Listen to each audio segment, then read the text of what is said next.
بولت کہتا ہے اچھی بات ہے، ہمیں جلد ہی محصولات کو کونیا پہنچانا ہوگا، اس سے پہلے کہ منگول ہم پر زور ڈالیں۔ ارطغرل کہتا ہے یہ ایک لمبا اور خطرناک راستہ ہوگا بے بولت صاحب، آپ محتاط رہنا۔ بے بولت کہتا ہے آپ فکر نہ کریں ارطغرل صاحب، میں اپنے بہترین سپاہی ساتھ لے کر جاؤں گا، اس دوران ہمارا قبیلہ اپنی محنت جاری رکھے گا۔ ارطغرل کہتا ہے آپ کی غیر موجودگی میں البلگے خاتون قبیلے کے معاملے اچھے طریقے سے سنبھال رہی تھی، آگے بھی ان کو کوئی ضرورت ہوئی تو ہم بھی ان کے ساتھ ہیں۔ بے بولت کہتا ہے البلگے بھی میرے ساتھ جائے گی۔ ارطغرل حیران ہو کر پوچھتا ہے خیر ہے البلگے خاتون، کیا اب کونیا کو یاد کر رہی ہیں؟ بے بولت کہتا ہے یہ ایک ذاتی معاملہ ہے ارطغرل صاحب۔ یہ سن کر ارطغرل خاموش ہو جاتا ہے اور البلگے کی طرف حیران ہو کر دیکھتا ہے۔ دوسری طرف سب کمانڈر لفکے قلعے کے مرکزی ہال میں موجود تھے، اتنے میں دریگوس وہاں پر پہنچ جاتا ہے اور کرسی پر بیٹھ جاتا ہے۔ پھر دریگوس کہتا ہے عظیم کمانڈر یورانوس خوش آمدید۔ یورانوس کہتا ہے میں آپ کے لیے جان قربان کرنے آیا ہوں حضور۔ دریگوس کہتا ہے میں نے تم کو جانیں دینے کی بجائے جانیں لینے کے لیے بلایا ہے۔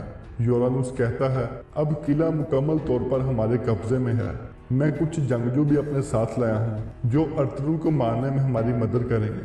دریگوس کہتا ہے بہت اچھے یورانوس، اب تم کو سوت میں بھی اپنی موجودگی کا احساس دلانا ہے۔ دوسری طرف ارطغرل کہتا ہے محصولات لے جانے کے ذمہ دار آپ ہو بے بولت صاحب، لیکن اس کو کونیا لے کر جانے کے بارے میں آپ کو دوبارہ سوچ لینا چاہیے، حالات ٹھیک نہیں ہیں، دریگوس کے آدمی ہر طرف ہیں، اسے پتہ چل جائے گا کہ آپ سونا لے کر کونیا جا رہے ہو اور وہ چھیننے کی کوشش کرے گا اور آپ کے لیے جال بھی بچھائے گا۔ بے بولت کہتا ہے بھیڑیے خراب موسم کو پسند کرتے ہیں ارطغرل صاحب۔ ارطغرل کہتا ہے میرے خیال میں آپ کو ابھی نہیں جانا چاہیے، موسم صاف ہونے کا انتظار کرنا چاہیے، ابھی ہمارے پاس کافی وقت ہے۔ بے بولت کہتا ہے اب دریگوس کو جال بچھانے دیں، ہم اس کے تمام جال تباہ کر دیں گے۔ ارطغرل کہتا ہے ہم جانتے ہیں کہ آپ ایک عظیم جنگجو ہو بے بولت صاحب، اگر آپ جانا چاہتے ہو تو مجھے اپنے سپاہی آپ کے ساتھ روانہ کرنے دو۔ بے بولت کہتا ہے اگر میرے سامنے پہاڑ بھی کھڑے ہو جائیں تو میں ان کے اوپر سے گزر جاؤں گا ارطغرل صاحب، آپ کی پیشکش کے لیے شکریہ، لیکن مجھے اپنا کام خود کرنے دیں۔ یہ سن کر ارطغرل خاموش ہو جاتا ہے۔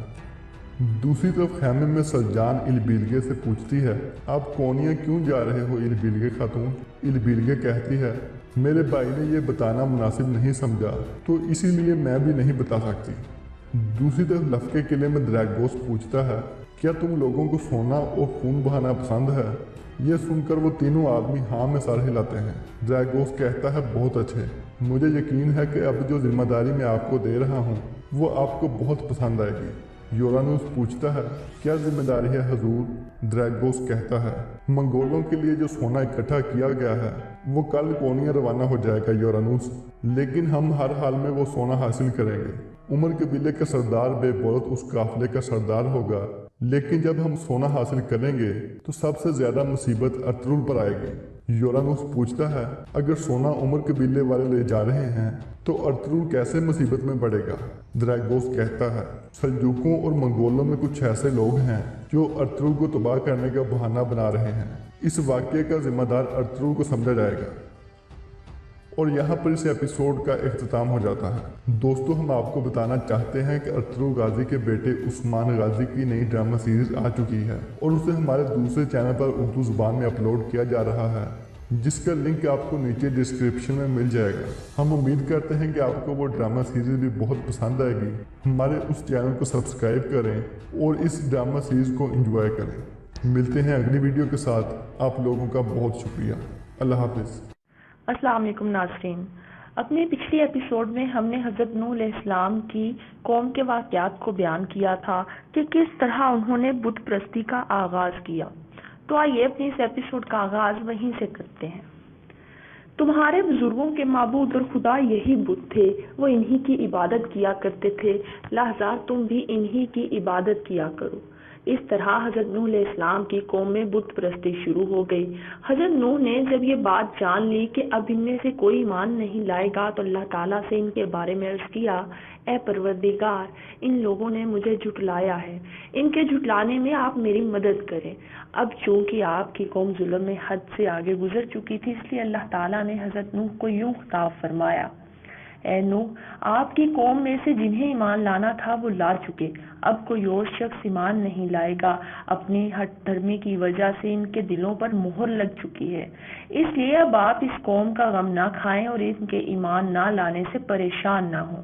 اب ہم اس قوم پر پانی کا عذاب بھیجنے والے ہیں، اس لیے آپ ایک کشتی تیار کریں، اس کشتی میں آپ اپنے اہل و عیال کو بٹھائیں اور جتنے لوگ آپ پر ایمان لا چکے ہیں انہیں بھی سوار کر لیں، ان کے ضروریات کا سامان بھی ساتھ لے لیں تاکہ طوفان کے وقت سب اس میں سوار ہو کر نجات پا سکیں۔ حضرت نوح نے اللہ کے حکم سے کشتی بنائی، پھر جب طوفان کی علامات شروع ہو گئیں یعنی زمین سے پانی ابلنے لگا تو اللہ پاک نے آپ کو حکم دیا، آپ اپنے اہل و عیال کو کشتی میں سوار کر لیں اور ان لوگوں کو بھی جو آپ پر ایمان لائے، اور جو جانور انسانوں کی ضروریات ہیں ان کا ایک ایک جوڑا بھی کشتی میں سوار کرا لیں۔ حضرت نوح نے اللہ کے حکم سے ان سب کو کشتی میں بٹھا لیا۔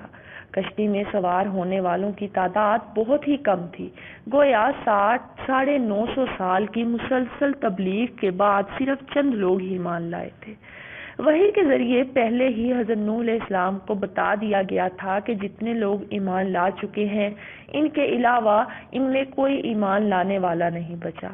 اللہ تعالیٰ نے آپ سے فرمایا، جو لوگ آپ پر ایمان نہیں لاتے ان کی وجہ سے آپ پریشان نہ ہوں، ان کو پانی کے طوفان میں غرق کر دیا جائے گا۔ اور ایسا حضرت نوح علیہ السلام کی اس دعا کی وجہ سے تھا جو آپ نے مانگی تھی۔ اس دعا کے الفاظ یہ تھے، اے میرے پروردگار، آپ ان کافروں میں سے کوئی زمین پر بسنے والا نہ چھوڑیں، کیونکہ اگر یہ ایسے ہی رہے تو ان کی آئندہ نسلیں بھی یوں ہی سرکش اور فاجر ہوں گی۔ اللہ تعالیٰ نے آپ کی یہ دعا قبول فرمائی۔ جب آپ کو کشتی بنانے کا حکم ملا اس وقت آپ کشتی بنانا نہیں جانتے تھے، اس لیے اللہ تعالیٰ نے حکم فرمایا، آپ کشتی ہماری نگرانی میں اور ہماری وحی کے مطابق بنائیں۔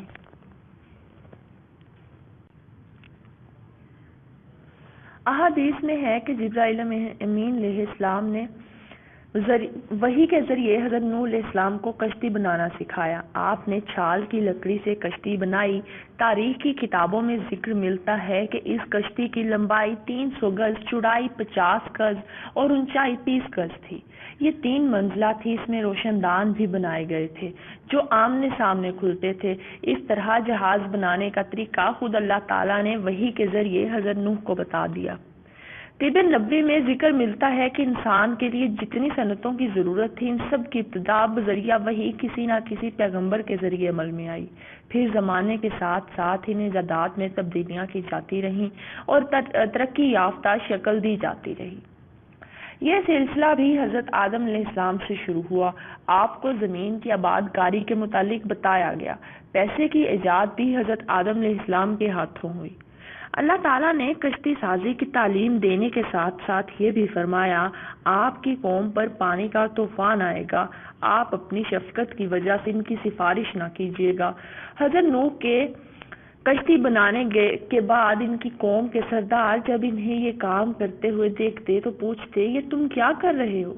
آپ جواب میں فرماتے، طوفان آنے والا ہے اس لیے کشتی تیار کر رہا ہوں۔ ان کی قوم ان کا مذاق اڑاتی اور کہتی، یہاں پینے کے لیے پانی نہیں ملتا، کیا آپ خشکی پہ یہ کشتی چلائیں گے؟ اس پر حضرت نوح علیہ السلام ان سے فرماتے، آج تم لوگ میرا مذاق اڑاتے ہو، ایک دن ایسا آئے گا جب خود تمہارا مذاق اڑے گا۔ پھر جب کشتی تیار ہو گئی تو حضرت نوح علیہ السلام نے ایمان لانے والوں کو اس میں سوار کرا لیا تو اللہ تعالیٰ نے فرمایا، جب ہمارا حکم آیا تو تندور سے پانی ابلنے لگا۔ بعض تفاسیر کے مطابق یہاں تندور سے مراد زمین کی سطح ہے۔ کہا جاتا ہے کہ پانی ابلنے کا مقام عین الوردہ تھا، یہ جگہ ملک شام میں تھی۔ بعض روایات میں ہے کہ پانی ابلنے کا مقام کوفہ تھا۔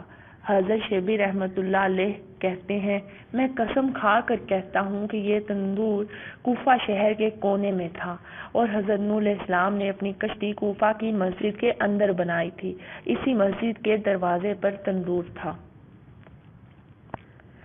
حضرت ابن عباس رضی اللہ تعالیٰ عنہ فرماتے ہیں، اللہ تعالیٰ نے حضرت نوح علیہ السلام سے فرمایا تھا کہ جب آپ یہ دیکھیں کہ آپ کے گھر سے تندور میں پانی ابلنے لگا ہے تو سمجھ لیں طوفان آ گیا۔ امام قرطبی فرماتے ہیں جب طوفان ابلنے لگا تو روٹی پکانے کے تندور سے بھی پانی نکلا، سطح زمین سے بھی ابلا، ملک شام میں عین الوردہ کے تندور سے بھی نکلا۔ اللہ تعالیٰ نے فرمایا ہم نے آسمانوں کے دروازے موسلا دھار بارش کے لیے کھول دیے اور زمین سے چشمے ہی چشمے پھوٹ پڑے۔ یہاں یہ بات بھی غور کے قابل ہے کہ اللہ تعالیٰ نے کشتی میں صرف ان جانوروں کو سوار کرنے کا حکم دیا جو پانی میں زندہ نہیں رہ سکتے تھے۔ پانی میں زندہ رہ سکنے والے جانوروں کو سوار کرنے کا حکم نہیں دیا گیا۔ مطلب یہ کہ کشتی میں دنیا بھر کے جانور سوار نہیں کیے گئے تھے۔ کشتی میں کل کتنے لوگ تھے ان کی تعداد کا نہ قرآن پاک میں کوئی پتہ ہے نہ احادیث میں۔ البتہ حضرت ابن عباس رضی اللہ تعالیٰ عنہ فرماتے ہیں ان کی تعداد 80 تھی۔ ان میں حضرت نوح علیہ السلام کے 3 بیٹے سام، حام اور یافس اور ان کی 3 بیویاں سوار تھیں۔ چوتھا بیٹا چونکہ آپ پر ایمان نہیں لایا تھا اس لیے کشتی میں سوار نہیں ہوا تھا۔ جب کشتی پانی کی سطح پر بلند ہونے لگی تو حضرت نوح نے اسے پکارا، اے میرے پیارے بیٹے ایمان لے آ اور کشتی میں سوار ہو جا۔ اس پر اس نے کہا میں ابھی کسی پہاڑ کی پناہ لے لوں گا، اس طرح میں غرق ہونے سے بچ جاؤں گا۔ اس وقت دراصل طوفان کی ابتدا تھی، پانی ابھی اتنا اونچا نہیں ہوا تھا۔ اس کے جواب میں حضرت نوح علیہ السلام نے فرمایا آج کے دن اللہ کے قہر سے کوئی بچانے والا نہیں، یعنی نہ پہاڑی بچا سکے گی نہ کوئی اور چیز، اللہ ہی رحم کرے تو اسے بچا لے۔ اب چونکہ حضرت نوح علیہ السلام باپ تھے، باپ کی طبیعت نے جوش مارا اور بیٹے کو طوفان میں گھرتے دیکھ کر پکار اٹھے، اے پروردگار آپ نے مجھ سے وعدہ فرمایا ہے کہ میرے خاندان کو طوفان سے بچا لیں گے، بے شک آپ کا وعدہ سچا ہے۔ صورتحال یہ ہے کہ میرا بیٹا جو میرے گھر والوں میں شامل ہے طوفان کی نظر ہو رہا ہے اور آپ تو حکم الحاکمین ہیں، ہر چیز آپ کی قدرت میں ہے، آپ اب بھی اسے طوفان سے بچا سکتے ہیں۔ اللہ رب العزت کی طرف سے فوراً حضرت نوح علیہ السلام کو تنبیہ کی گئی، اے نوح یہ آپ کے اہل و عیال میں داخل نہیں، اس کے اعمال اچھے نہیں، اس لیے آپ کو چاہیے کہ آپ اس کے بارے میں بغیر حقیقت کے جانے مجھ سے کوئی سوال نہ کریں، ہم آپ کو نصیحت کرتے ہیں کہ نادانوں میں داخل نہ ہو جائیں۔ اللہ تعالیٰ کے ارشاد سے معلوم ہوا کہ نوح علیہ السلام کو اپنے بیٹے کے کفر کے بارے میں معلوم نہیں تھا، اس کے منافق پن کی وجہ سے آپ اسے مسلمان ہی جانتے تھے، اس لیے اسے اپنا اہل قرار دے کر اس کے حق میں دعا کر بیٹھے۔ اگر انہیں حقیقت معلوم ہوتی تو کبھی اس کے حق میں دعا نہ کرتے، اس لیے کہ آپ کو پہلے ہی صاف طور پر یہ حکم دے دیا گیا تھا کہ جب طوفان آ جائے تو ان کافروں کے بارے میں کوئی سفارش نہ کیجیے گا۔ اب پھر پانی بلند ہوتا چلا گیا، بلند اور بلند ہوتا چلا گیا۔ تاریخ بتاتی ہے کہ اونچے سے اونچے پہاڑ سے بھی 15-20 گز یا پھر 40 گز اونچائی تک پانی ہی پانی تھا۔ پھر اللہ تعالیٰ نے زمین کو حکم فرمایا، اے زمین تو اپنا پانی نگل لے۔ اس حکم کا مطلب یہ تھا کہ جس قدر پانی زمین سے نکلا تھا اسی قدر پانی زمین اپنے اندر اتار لے۔ آسمان کو حکم فرمایا، اب پانی برسانا بند کر دے۔ اس طرح زمین سے نکلا ہوا پانی زمین میں چلا گیا، آسمان سے پانی برسنا بند ہو گیا۔ آسمان سے جو پانی برسا تھا اسے قدرت نے دریا اور ندیوں کی شکل دے دی تاکہ انسان اس سے فائدہ اٹھائے۔ زمین اور آسمان نے اللہ تعالیٰ کے احکامات کی تعمیل کی، اس طرح طوفان ختم ہو گیا۔ حضرت نوح علیہ السلام کی کشتی جودی پہاڑ پر جا ٹھہری، ظالموں کو ہمیشہ کے لیے رحمت سے محروم کر دیا گیا۔ جودی پہاڑ اب بھی اپنی اصل شکل میں موجود ہے۔ یہ پہاڑ حضرت نوح علیہ السلام کے اصل وطن عراق میں موصل کے شمال میں جزیرہ ابن عمر کے قریب آرمینیا کی سرحد پر ہے۔ یہ ایک کوہستانی سلسلہ ہے، اس کے ایک حصے کا نام جودی ہے، اسی کے ایک حصے کو کوہ ارارات بھی کہا جاتا ہے۔ موجودہ تورات میں کشتی کے ٹھہرنے کی جگہ کو کوہ ارارات لکھا گیا ہے۔ ان دونوں روایات میں کوئی فرق نہیں۔ مشہور قدیم روایات میں یہ بھی لکھا ہے کہ حضرت نوح علیہ السلام کی کشتی جودی پہاڑ پر آ کر ٹھہری تھی۔ تاریخ کی کتابوں میں یہ بات بھی ملتی ہے کہ اس کشتی کے ٹکڑے آج بھی موجود ہیں۔ تفسیر طبری اور بغوی میں حضرت نوح علیہ السلام ماہ رجب کی 10 تاریخ کو کشتی میں سوار ہوئے تھے۔ 6 ماہ تک یہ کشتی طوفان کے اوپر چلتی رہی۔ جب بیت اللہ شریف کے مقام پر پہنچی تو اس نے 7 مرتبہ طواف کیا۔ پھر 10 محرم یوم عاشورہ میں طوفان ختم ہوا۔ کشتی جودی پہاڑ پر ٹھہری۔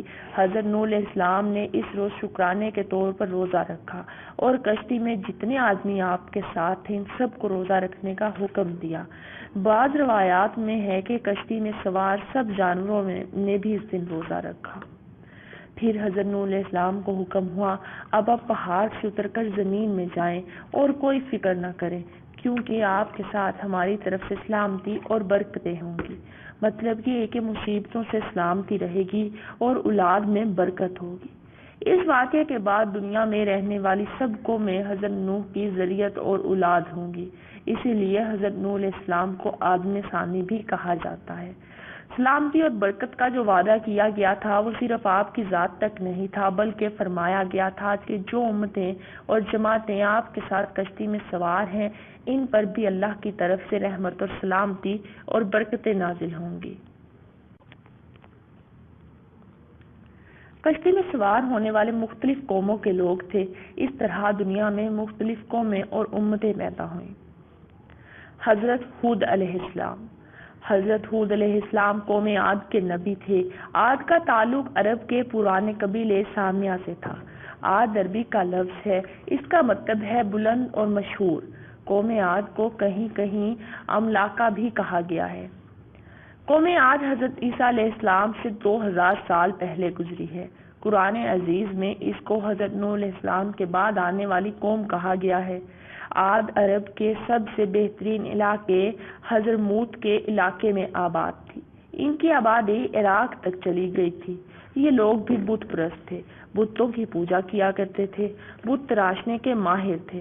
ان کے جھوٹے معبود بھی حضرت نوح کی قوم کے بت ود، سوا، یاغوث، یعوق اور نصر ہی تھے۔ ان کے علاوہ ایک بت کا نام سمود اور ایک کا نام ہتھار تھا۔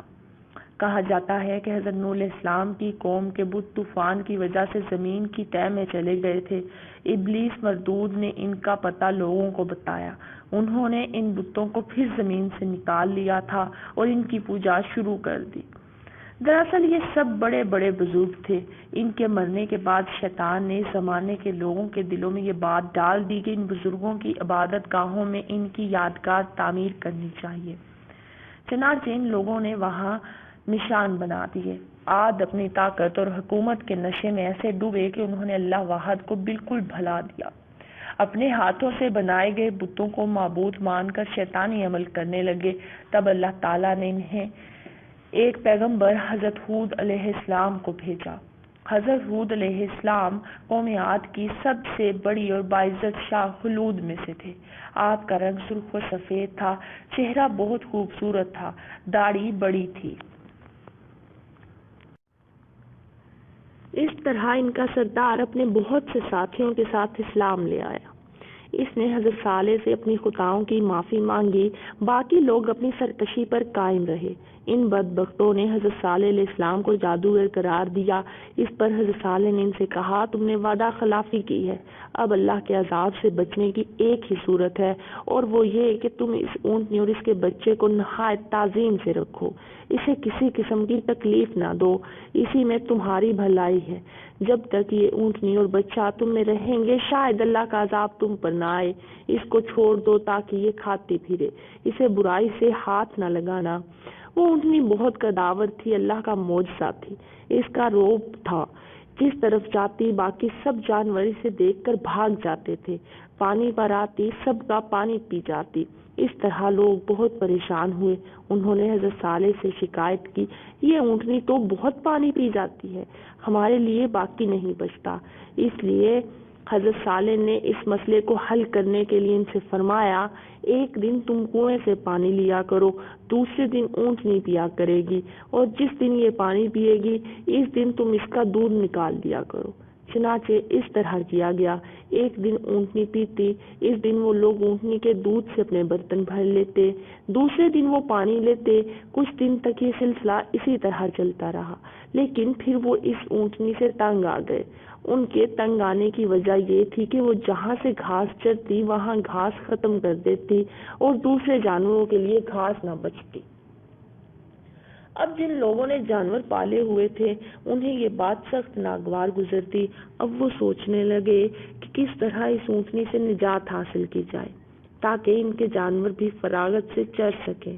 دوسری طرف وہ عہد کر چکے تھے کہ اونٹنی سے کوئی برا سلوک نہیں کریں گے، اس لیے وعدہ خلافی سے ڈرتے بھی تھے کہ کہیں اللہ کا عذاب نہ آ جائے۔ اس موقع پر پھر شیطان آگے آیا، اس نے کچھ نوجوان عورتوں کو اکسایا۔ عورتوں نے اعلان کیا، جو شخص بھی اس اونٹنی کو قتل کرے گا وہ ہم میں سے جس سے چاہے شادی کر سکے گا۔ اس اعلان کو سن کر دو آوارہ گرد نوجوان قدار بن ثعلب اور مزدہ اونٹنی کو قتل کرنے کے لیے تیار ہو گئے۔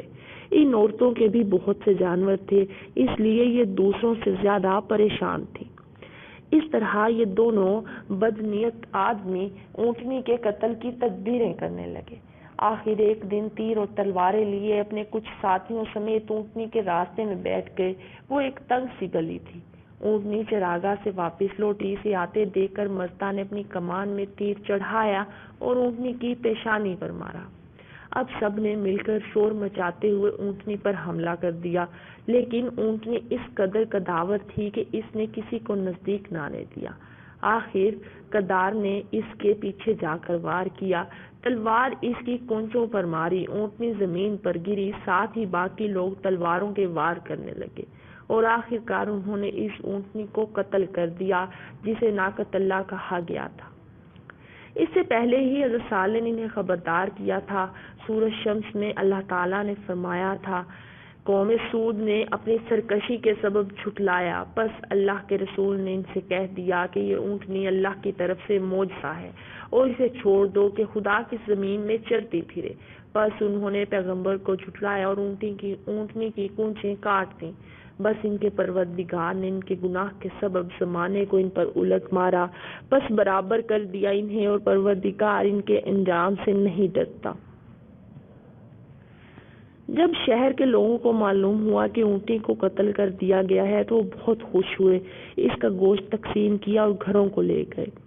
ادھر اونٹنی کے بچے نے اپنی ماں کو قتل ہوتے دیکھا تو وہ بھاگ کھڑا ہوا اور اسی پہاڑ پر جا کر چڑھا جس سے اونٹنی پیدا ہوئی تھی اور اسی میں غائب ہو گیا۔ حضرت صالح کو اونٹنی کے قتل کی خبر ملی تو افسوس کرتے ہوئے باہر نکلے اور شہر والوں سے فرمایا، تم نے اللہ کے عذاب کو خود دعوت دی ہے، اب عذاب آ کر رہے گا۔ اس پر آپ کی قوم نے کہا، اے صالح، اس عذاب کو ہمارے پاس لے آ جس کی تو ہمیں دھمکی دے رہا ہے۔ وہ لوگ اللہ کے عذاب کو بچوں کا کھیل سمجھ رہے تھے، حضرت صالح کی باتیں ہوائی سمجھ رہے تھے۔ وہ اپنے سے پہلی قوموں کی عبرتناک انجام کو بھلا بیٹھے تھے۔ قرآن کریم نے اللہ کی اونٹنی کے ان قاتلوں کو سب سے زیادہ بدبخت فرمایا ہے۔ جب ان لوگوں نے حضرت صالح سے یہ کہا کہ تم اس عذاب کو لے آؤ تو آپ نے ان سے فرمایا، اچھا اگر تم عذاب ہی کے خواہش مند ہو تو تیار ہو جاؤ، اب تم 3 دن تک گھروں میں آرام کر لو، یہ وعدہ جھوٹا نہیں ہوگا۔ پھر آپ نے انہیں عذاب کی علامات بھی بتائیں۔ آپ نے فرمایا، میں تمہیں آنے والے عذاب کی 3 علامتیں بتاتا ہوں، یہ علامتیں تمہارے چہروں پر ظاہر ہوں گی۔ پہلی علامت یہ ہوگی کہ جمعرات کے روز تمہارے چہرے زرد ہو جائیں گے، یہ ڈر اور خوف کی علامت ہے، مصیبت آنے سے پہلے انسان کی یہ کیفیت ہو جاتی ہے۔ دوسری علامت یہ ہوگی کہ جمعے کے روز سب کے چہرے سرخ ہو جائیں گے، یہ ڈر اور خوف کا دوسرا درجہ ہے۔ تیسری علامت یہ ہے کہ ہفتے کے دن سب کے چہرے سیاہ ہو جائیں گے، یہ ڈر اور خوف کا تیسرا درجہ ہے۔ حضرت صالح نے ان سے یہ بھی فرمایا، یہ عذاب سب پر آئے گا، اس میں مرد، عورت، بچے اور بوڑھے سب شامل ہوں گے، اور پھر آپ کے بتائے ہوئے پہلے مقررہ دن ان کے چہروں پر علامات ظاہر ہونے لگیں۔ ان علامات سے پہلے یہ لوگ اللہ کے نبی کی باتوں کو ہوائی سمجھ رہے تھے، مگر جو ہی علامات شروع ہوئی سوچ میں پڑ گئے، حیران اور پریشان ہو کر ایک دوسرے کی طرف دیکھنے لگے۔ جمعرات کو جب چہرے زرد ہو گئے تو جمعہ کی علامت کے خوف سے ان کے ہوش اڑ گئے، اور پھر جمعے کے دن ان کے چہرے سرخ ہو گئے تو ہفتے کی علامت کے خیال نے انہیں لرزا دیا۔ وہ جان گئے کہ اب اللہ کے عذاب سے بچنا ناممکن ہے۔ ان علامات کو دیکھ لینے کے بعد ہونا تو یہ چاہیے تھا کہ اللہ تعالیٰ کے حضور گریہ ازاری کرنے لگ جاتے، لیکن انہوں نے کیا کیا کہ آپس میں کہنے لگے، اب ہم صالح کے اور ان کے اہل و عیال کو بھی زندہ نہیں چھوڑیں گے۔ انہوں نے آپس میں عہد کر لیا اور قسم کھائی کہ ہم سب مل کر رات کے وقت صالح کے گھر پر ٹوٹ پڑیں گے اور کسی کو زندہ نہیں چھوڑیں گے۔ کوئی ان کے خون کا دعویٰ کرنے کھڑا ہوگا تو کہہ دیں گے ہمیں کچھ خبر نہیں، ہم سچ کہتے ہیں، ہم تو اس وقت موجود ہی نہیں تھے۔ انہوں نے یہ پروگرام عذاب کی علامات ظاہر ہونے پر بنایا، جبکہ انہیں تو اللہ کے حضور توبہ کرنی چاہیے تھی۔ ان کے اس پروگرام کے بارے میں اللہ تعالیٰ نے فرمایا، انہوں نے ایک خفیہ سازش کی اور ہم نے بھی ان کے خلاف ایک خفیہ تدبیر کی اور انہیں اس تدبیر کی خبر نہ ہوئی۔ اس بستی حجر میں 9 بدبخت تھے۔ ان لوگوں نے حضرت صالح علیہ السلام کے قتل کا منصوبہ بنایا، لیکن وہ اللہ تعالیٰ کی تدبیر کے مقابلے میں کیا کامیاب ہوتے۔ حق تعالیٰ نے حضرت صالح علیہ السلام کی حفاظت فرمائی اور فرشتوں کا پہرا لگا دیا۔ ادھر یہ لوفر 9 افراد قتل کے ارادے سے نکلے، ایسے میں پہاڑ سے ایک پتھر لڑکتا ہوا آیا اور ان پر آ رہا۔ اس طرح یہ سب کے سب ہلاک ہو گئے۔ 3 دن پورے ہوئے تو اللہ رب العزت کے عذاب کی ابتدا ہوئی۔ یہ ایک قسم کا عذاب نہیں تھا بلکہ کئی قسم کے عذاب تھے۔ یہ کڑب کا عذاب، چنگھاڑ کا عذاب اور زلزلے کا عذاب تھا۔ رات کے وقت ایک ہیبت ناک آواز نے ہر کسی کو اسی حالت میں ہلاک کر دیا جس حالت میں وہ تھا۔ ایک کوندنے والی بجلی تھی جو بار بار چمکتی، کوندتی، گرجتی، لرزتی ہوئی کبھی ایک مقام پر گزرتی تو کبھی دوسرے مقام پر۔ یہ قوم جس جگہ آباد تھی، انہوں نے اپنے رہنے کے لیے جو بلند و بالا مکان بنائے تھے، اس عذاب نے ان سب کو تہس نہس کر دیا۔ سمود کی قوم نے خود عذاب کا مطالبہ کیا تھا، وہ تمام کی تمام اس عذاب سے ہلاک ہوئی۔ بس ایک شخص ابو رغال بچ گیا۔ وہ ایسے بچا کہ عذاب کے وقت مکہ معظمہ گیا ہوا تھا، وہ گویا امن کے شہر میں گیا ہوا تھا، اس لیے اس وقت تو عذاب سے محفوظ رہا۔ لیکن جب یہ مکہ معظمہ سے باہر نکلا تو جس عذاب سے ساری قوم ہلاک ہوئی تھی، یہ بھی اسی سے ہلاک ہوا۔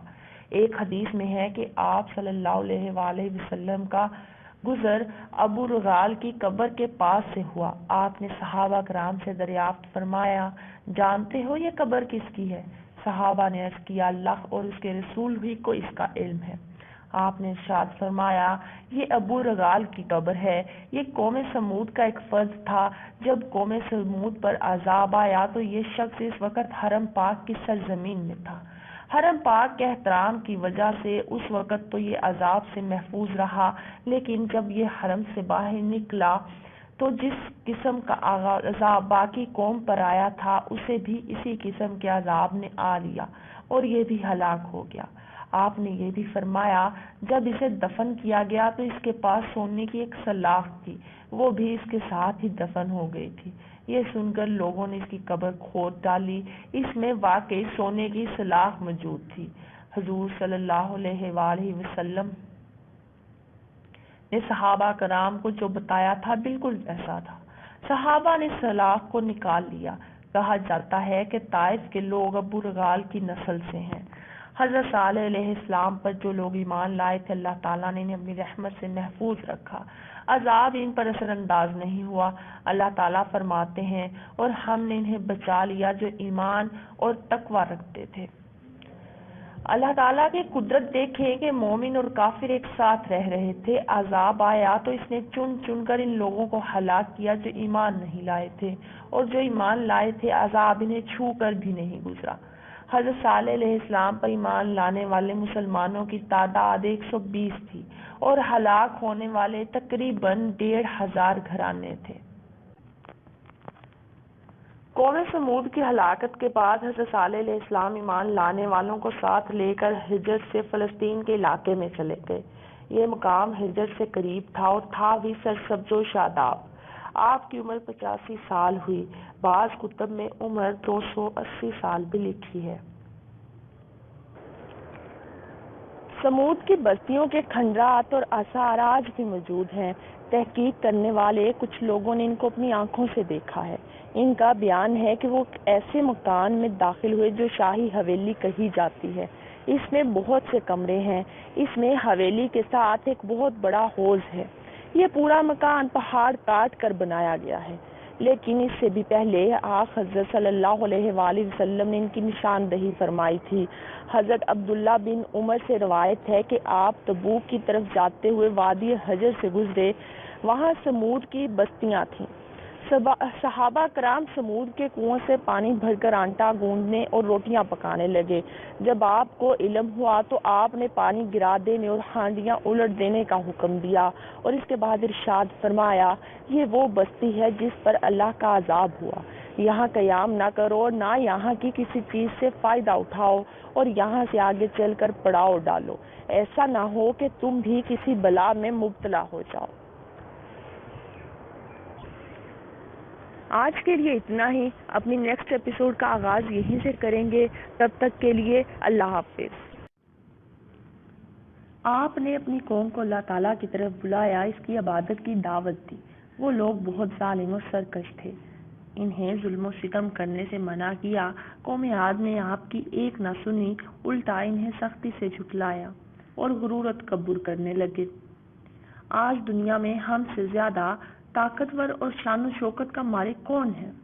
ہود علیہ السلام مسلسل اسلام کی تبلیغ میں لگے رہے، قوم کو اللہ کے عذاب سے ڈراتے رہے، انہیں بتاتے رہے کہ غرور اور سرکشی کا انجام بہت بھیانک ہوگا۔ آپ نے قوم نوح کی مثال دے کر انہیں سمجھایا، طوفان کی کیفیت ان کے سامنے بیان کی۔ آپ نے ان سے فرمایا، اے قوم، اپنی جسمانی طاقت، حکومت اور شان و شوکت پر گھمنڈ نہ کر، بلکہ اللہ کا شکر ادا کر کہ اس نے تجھے یہ دولت بخشی، خوشحالی عطا کی۔ لہذا اس کی نعمتوں کو نہ بھول، اپنے ہاتھوں سے بنائے بتوں کی پوجا سے باز آ جا۔ یہ نہ تجھے کوئی نفع پہنچا سکتے ہیں، نہ کوئی نقصان، نہ دکھ پہنچا سکتے ہیں، نہ سکھ۔ موت اور زندگی، نفع اور نقصان سب اللہ کے ہاتھ میں ہے۔ اے قوم کے لوگوں، مانا کہ تم ایک مدت سے نافرمانی کی زندگی گزار رہے ہو، مگر آج بھی اگر توبہ کر لو اور باز آ جاؤ تو اس کی رحمت بہت وسیع ہے۔ توبہ کا دروازہ بند نہیں ہوا، اس سے معافی چاہو وہ بخش دے گا، اس کی طرف لوٹ جاؤ وہ معاف کر دے گا۔ تقویٰ اور اطاعت کی زندگی گزارو، وہ تمہیں دن دگنی اور رات چگنی ترقی عطا کرے گا، بہت عزت دے گا اور مال و دولت میں اضافہ کر دے گا۔ آپ انہیں تبلیغ کرنے کے ساتھ ساتھ یہ بھی فرماتے، میں تم سے کسی اجر اور بدلے کا خواہش مند نہیں، میرا اجر تو اللہ ہی کے پاس ہے۔ یہ بات خاص طور پر انبیاء کرام سے متعلق ہے۔ کوئی انبیاء کرام کو یہ طعنہ نہیں دے سکتا کہ وہ دین کی تبلیغ کر کے مال طلب کرتے ہیں یا حکومت مانگتے ہیں۔ وہ تو نہ قوم سے دولت مانگتے ہیں، نہ ریاست، نہ عزت، نہ کوئی اور چیز۔ وہ تو صرف ایک ہی بات کہتے ہیں، یہ کہ اللہ کی عبادت کرنے والے بن جاؤ۔ حضرت ہود علیہ السلام حضرت نوح علیہ السلام کی 5ویں نسل میں سام کی اولاد ہیں۔ قوم عاد کے 13 خاندان تھے۔ امان سے لے کر حضرت موت تک ان کی بستیاں تھیں۔ ان کی زمینیں سرسبز و شاداب تھیں، ان میں ہر قسم کے باغات تھے، رہنے کے لیے بڑے بڑے شاندار محلات بناتے تھے، بہت قداور لوگ تھے۔ اللہ تعالیٰ نے دنیا کی ساری نعمتیں انہیں عطا کی تھیں۔ اپنی طاقت اور شان و شوکت کے نشے میں یہ لوگ کہنے لگے تھے، آج ہم سے زیادہ طاقتور کون ہے؟ رب العالمین کی طرف سے ان کی طرف نعمتوں کی بارش ہو رہی تھی، اس کو چھوڑ کر یہ لوگ بت پرستی میں مبتلا ہو گئے تھے۔ اللہ تعالیٰ نے ان کی ہدایت کے لیے حضرت ہود علیہ السلام کو نبی بنا کر بھیجا۔ آپ خود انہی کے خاندان میں سے تھے۔ آپ نے بار بار انہیں ان الفاظ میں تبلیغ کی، اے میری قوم، بت پرستی چھوڑ دو، ایک اللہ کی عبادت کرو، عدل و انصاف سے کام لو، ظلم و ستم سے باز آ جاؤ۔ قوم عاد اپنی طاقت کے نشے میں مست تھی، اس نے بات نہ مانی۔ اس کے نتیجے میں اللہ رب العزت کی طرف سے ان پر پہلے عذاب کا آغاز ہوا۔ پہلا عذاب یہ تھا کہ 3 سال تک ان پر بارش نہ ہوئی، ان کی زمینیں خشک ہو کر ریگستان بن گئیں اور باغات جل گئے۔ اس پر بھی ان لوگوں کی سرکشی میں کمی نہ آئی، شرک سے باز نہ آئے، بت پرستی نہ چھوڑی۔ اب ان پر 8 دن اور 7 راتوں تک شدید قسم کی آندھی کا طوفان آیا۔ اس آندھی نے ان کے رہے سہے باغات اور محلات کو بھی زمین پر بچھا دیا۔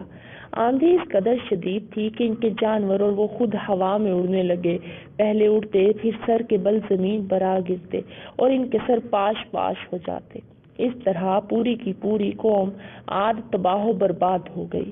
اللہ تعالیٰ کا ارشاد ہوا، ہم نے جھٹلانے والوں کی نسل کاٹ دی۔ مطلب یہ کہ چونکہ قوم عاد پوری کی پوری تباہ کر دی گئی تھی، اس لیے آئندہ ان کی نسل کا سلسلہ ختم ہو گیا۔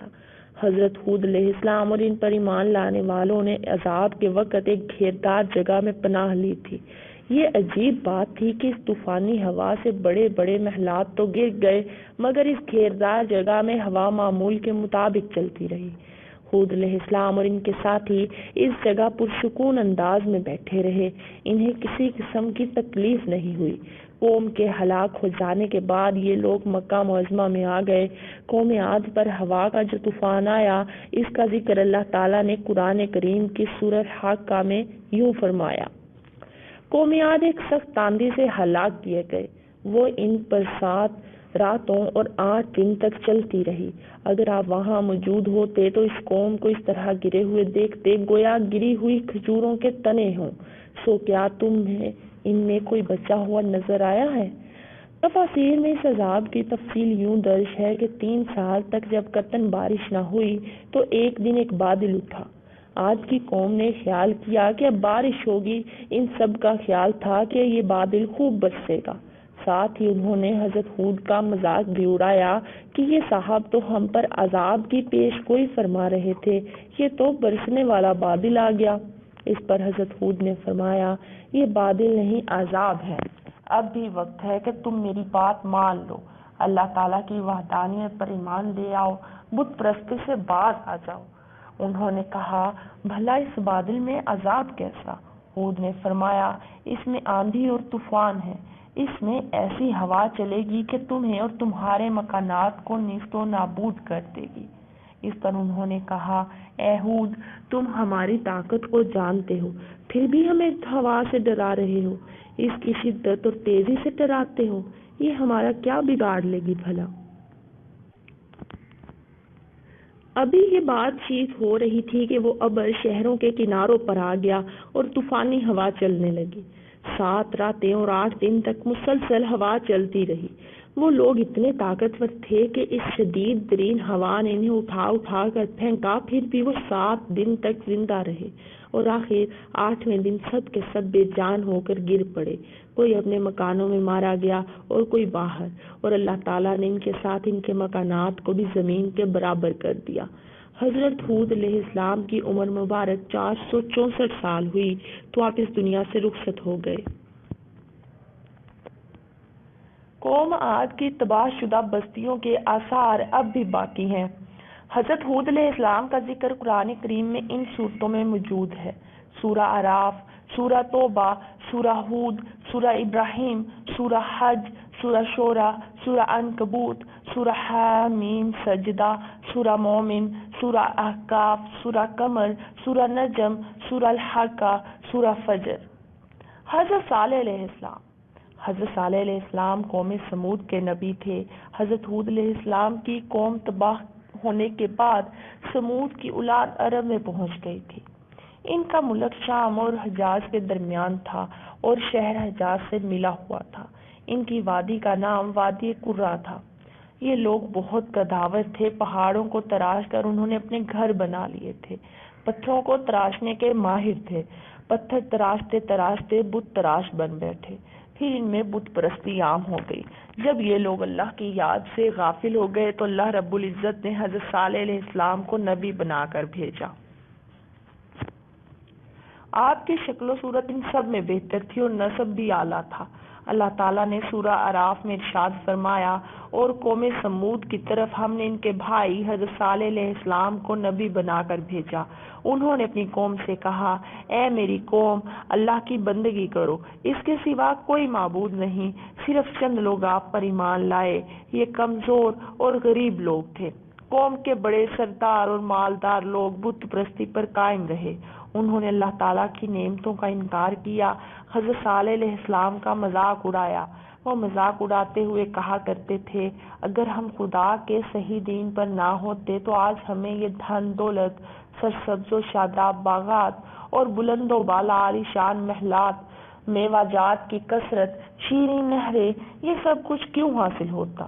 یہ سب چیزیں ہمیں اس لیے ملی ہیں کہ ہم صحیح دین پر ہیں۔ دوسری طرف آپ خود دیکھیں، جو لوگ آپ کی پیروی کر رہے ہیں، انہیں دیکھیں، ان کی تنگ حالی اور غربت کو دیکھیں اور بتائیں کہ خدا کے مقبول بندے کون ہیں۔ پھر ان لوگوں سے کہتے جو آپ پر ایمان لائے تھے، کیا ہمارے ہوتے ہوئے اس پر نصیحت اتری ہے؟ یعنی نبوت ملی ہے، اور کیا تمہیں یقین ہے کہ صالح پروردگار کا رسول ہے؟ مسلمان انہیں جواب دیتے، بے شک ہم ان کے لائے ہوئے پیغام پر ایمان لا چکے ہیں۔ تب وہ جواب دیتے، ہم تو اس پر ایمان نہیں لائیں گے۔ ان مغرور اور سرکش لوگوں نے حضرت صالح علیہ السلام کی دعوت کو قبول نہ کیا۔ حضرت صالح نے ان الفاظ میں انہیں تبلیغ کی، اے میری قوم، اللہ کی بندگی کرو، اس کے سوا تمہارا کوئی معبود نہیں، جس نے تمہیں زمین سے پیدا کیا، پھر اسی میں تمہیں بسایا، بس اسی سے بخشش مانگو اور اسی کی طرف رجوع کرو۔ جواب میں وہ کہتے، کیا تو ہمیں ان معبودوں سے روکتا ہے جن کی پوجا ہمارے باپ دادا کرتے تھے؟ غرض وہ آپ کو جھٹلاتے ہی رہے۔ ادھر حضرت صالح علیہ السلام بھی برابر انہیں اللہ کا پیغام سناتے رہے۔ آخر انہوں نے کہا، اگر تم سچے ہو تو کوئی معجزہ دکھاؤ۔ اس پر حضرت صالح نے فرمایا، تمہاری خواہش کے مطابق میں تمہیں معجزہ دکھا دیتا ہوں، لیکن اس کے بعد بھی اگر تم ایمان نہ لائے تو پھر تم پر اللہ کا عذاب آئے گا۔ اس پر انہوں نے کہا، ہم ہر سال فلاں تاریخ کو شہر سے باہر جاتے ہیں، اپنے ساتھ بتوں کو بھی اچھی پوشاک پہنا کر لے جاتے ہیں، پھر ان سے اپنی حاجتیں مانگتے ہیں۔ تو بھی ہمارے ساتھ چل، اپنے خدا سے اپنی مراد مانگ، پھر دیکھیں گے تیرا خدا تجھے کیا دیتا ہے اور ہمارے خدا ہمیں کیا دیتے ہیں۔ حضرت صالح نے ان کی بات کو قبول کر لیا۔ آخر وہ دن آ گیا جب انہیں باہر نکلنا تھا۔ حضرت صالح علیہ السلام کے ساتھ وہ تھوڑے سے مسلمان تھے جو ان پر ایمان لائے تھے۔ جب وہ عیدگاہ پہنچ گئے تو انہوں نے اپنے بتوں کو نہایت اچھی طرح سجایا اور اپنے سامنے تختوں پر بٹھایا، پھر بڑے ادب سے ان سے اپنی حاجات مانگنے لگے۔ حضرت صالح نے فرمایا، مانگنا ہی ہے تو ان بتوں سے کوئی انوکھی چیز مانگو تاکہ ہم بھی دیکھیں تمہارے بت کیسی قدرت رکھتے ہیں۔ وہ لوگ بتوں کے سامنے بڑی عاجزی سے مانگتے رہے، لیکن کچھ بھی نہ ہوا۔ آخر تنگ آ کر بیٹھ گئے۔ اس پر حضرت صالح نے فرمایا، اب تم کہو، میں کیا کر کے دکھا دوں؟ میں اپنے پروردگار سے دعا کروں گا اور وہ ہو جائے گا جو تم کہو گے۔ ان سب نے اپنے بڑے کی طرف دیکھا اور اس سے بولے، ان سے کوئی ایسا مطالبہ کرنا چاہیے جو یہ پورا نہ کر سکیں۔ سردار نے پہلے سوچا، پھر بولا، اگر آپ واقعی اللہ کے پیغمبر ہیں تو ہماری پہاڑی کاتبہ سے ایک ایسی اونٹنی نکال دیجیے جو 10 مہینے کی گھاون ہو اور پوری طرح طاقتور ہو، پھر وہ ہمارے سامنے بچہ جنے، وہ بچہ بھی اسی کی شکل کا ہو، اس کا رنگ روپ بالکل اسی جیسا ہو۔ حضرت صالح نے ان کی بات سن کر فرمایا، اگر میں اللہ کے حکم سے تمہارا یہ مطالبہ پورا کر دوں تو تم سب مجھ پر اور میری دعوت پر ایمان لے آؤ گے؟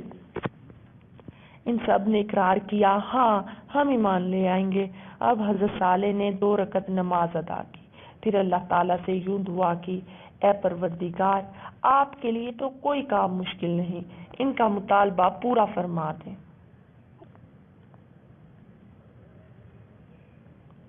مسلمان بھی اس وقت آپ کے پاس کھڑے تھے۔ آپ کا ان الفاظ میں دعا کرنا تھا کہ اچانک پہاڑی پھٹی، اس میں سے ایسی چلانے کی آواز آئی جیسی جانور بچہ جنتے وقت نکالتے ہیں، اور انہوں نے پہاڑ میں سے بالکل ایسی ہی اونٹنی نکلتے دیکھی۔ پہاڑ سے نکلتے ہی اونٹنی جنگل میں چرنے لگی۔ کچھ ہی دیر بعد اس کا بچہ پیدا ہو گیا، وہ بچہ بھی اسی کے رنگ روپ کا تھا۔ اس واقعے کا ذکر کرتے ہوئے اللہ تعالیٰ نے فرمایا، بے شک تمہارے رب کی طرف سے یہ واضح دلیل آ چکی، یہ تمہارے لیے اللہ کے نام پر چھوڑی ہوئی اونٹنی ہے، تمہارے لیے ایک فیصلہ کن نشانی ہے۔ بس اسے کھلا چھوڑ دو کہ خدا کی زمین میں جہاں چاہے چرے، اسے کسی قسم کا نقصان نہ پہنچاؤ ورنہ تمہیں دردناک عذاب آ پکڑے گا۔ بے شک صالح کا